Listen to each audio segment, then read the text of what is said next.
ज्यों ही मछुआरे ने गागर का ढक्कन खोला, दैत्य बाहर निकल आया और उसने ठोकर मारकर गागर को नदी में डुबो दिया। मछुआरा यह देखकर घबरा गया और बोला, हे दैत्य, क्या तुम अपने वचन पर स्थिर नहीं रहना चाहते? मछुआरे के भयभीत होने पर दैत्य हंसकर बोला, तू डर मत, मैं अपने वचन पर दृढ़ हूँ। अब तू अपना जाल उठा और मेरे पीछे पीछे चला।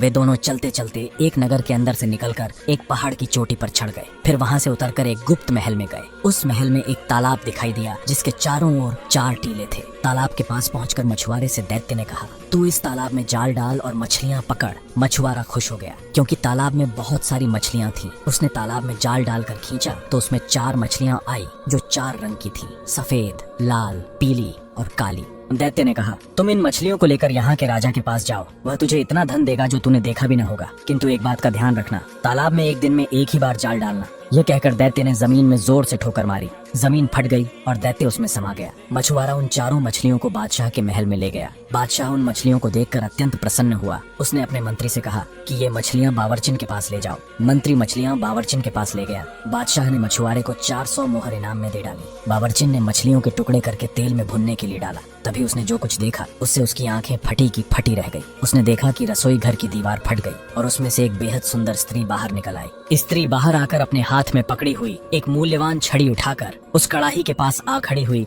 जिसमें मछलियां भुन रही थीं। उसने एक मछली पर छड़ी मारी और बोली, ओ मछली, क्या तू अपनी प्रतिज्ञा पर कायम है? मछली में कोई हरकत न हुई। स्त्री ने फिर छड़ी मारी और अपना प्रश्न दोहराया। इस पर चारों मछलियां उठ खड़ी हुई और बोली, ये सच्ची बात है कि तुम हमें मानोगी तो हम तुम्हें मानेंगे, और अगर तुम हमारा ऋण वापस करोगी तो हम तुम्हारा ऋण वापस कर देंगे। यह सुनते ही उस स्त्री ने कड़ाही को जमीन पर उलट दिया और स्वयं दीवार में समा गई और दीवार जुड़कर पहले की तरह हो गई। बावर्चिन इस कांड को देखकर सुध-बुध खो बैठी। कुछ देर बाद वह होश में आई तो देखा मछलियां चूल्हे के अंदर गिरकर कोयला हो चुकी हैं। वह अत्यंत दुखी होकर रोने लगी। वह सोच रही थी कि राजा को मेरी बात पर विश्वास न होगा। वह इसी चिंता में बैठी ही थी कि तभी मंत्री ने आकर पूछा कि मछलियां पक चुकी हैं या नहीं। बावर्चिन ने मंत्री को सारा हाल बताया। मंत्री को इस कहानी पर विश्वास तो न हुआ, लेकिन उसने बावर्चिन की शिकायत करना ठीक न समझा। उसने मछलियों के खराब होने का कोई बहाना बादशाह को कह दिया और मछुआरे को बुलाकर कहा कि वैसी ही 4 मछलियां और ले आओ। मछुआरे ने दैत्य से किया हुआ वादा तो उसे न बताया, लेकिन कोई और मजबूरी बता दी कि आज मछलियां क्यों नहीं ला सकता। दूसरे दिन मछुआरा फिर उस तालाब पर गया और उसी प्रकार की 4 रंगों वाली मछलियां उसके जाल में फंसी। मछलियां लेकर वह मंत्री के पास पहुंचा। मंत्री ने उसे कुछ इनाम दिया और बावर्चिन के पास मछलियां लाकर कहा कि इन्हें मेरे सामने पकाओ।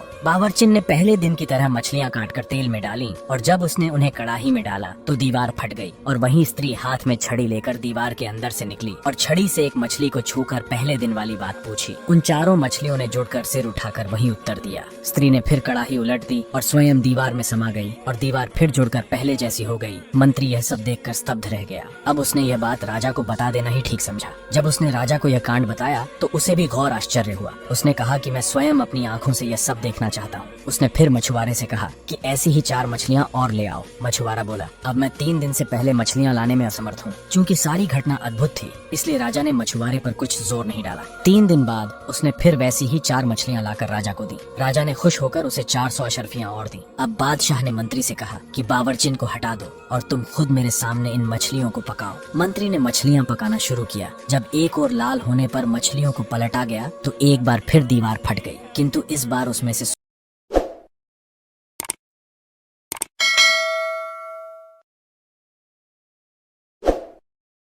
सुंदरी नहीं निकली, बल्कि गुलामों जैसा कपड़ा पहने हाथ में एक हरी भरी छड़ी लिए एक रहस्यमयी आदमी निकला। रहस्यमयी आदमी ने बड़े कठोर और भयावह स्वर में पूछा, मछलियों, क्या तुम अपने वचन पर अब भी स्थिर हो? मछलियां अपने सरों को उठाकर बोली, हम उसी बात पर स्थिर हैं। उस व्यक्ति ने कड़ाही उलट दी और स्वयं दीवार के छेद में घुस गया और दीवार पहले की तरह जुड़ गई। ये बादशाह ने मंत्री से कहा, यह अद्भुत घटना मैंने स्वयं देखी है, वरना मैं इस पर विश्वास न करता। ये मछलियां भी साधारण नहीं है। मैं इस रहस्य को जानने के लिए बड़ा उत्सुक हूँ। यह कहकर उसने मछुआरे को फिर बुलवाया और उससे पूछा कि तू यह रंगीन मछलियाँ कहाँ से लाया था? मछुआरे ने बताया कि मैंने उसे उस तालाब से पकड़ा है जिसके चारों ओर 4 टीले हैं। बादशाह ने मंत्री से पूछा, तुम्हें मालूम है कि वह तालाब कहाँ है? मंत्री ने कहा, मैं 60 वर्ष से उस ओर शिकार खेलने जाता रहा हूँ, लेकिन मैंने ऐसा तालाब न देखा न सुना। अब बादशाह ने मछुआरे से पूछा कि वह तालाब कितनी दूर है और क्या तू मुझे वहाँ ले जा सकता है? मछुआरे ने कहा, वह तालाब यहाँ से 3 घड़ी के रास्ते पर है और मैं आपको जरूर वहाँ ले जाऊंगा। उस समय दिन कम ही रह गया था, किंतु बादशाह को ऐसी उत्सुकता थी कि उसने अपने दरबारियों और रक्षकों को शीघ्र तैयार होने की आज्ञा दी। फिर वह मछुआरे के पीछे पीछे चल दिया और उसके बताए हुए पहाड़ पर चढ़ गया। जब वह पहाड़ के दूसरी ओर उतरा तो वहाँ बड़ा विशाल वन दिखाई दिया। यह वन पहले किसी ने नहीं देखा था। फिर बादशाह और उसके साथियों ने वह वन भी पार किया और सब लोग उस तालाब के किनारे पहुंच गए जिसके चारों ओर 4 टीले थे। उस तालाब का पानी अत्यंत निर्मल था और जिन 4 रंगों की मछलियां उसे मछुआरे से मिलती थी वैसी अनगिनत मछलियां उस तालाब में तैर रही थी। बादशाह का आश्चर्य और बढ़ा।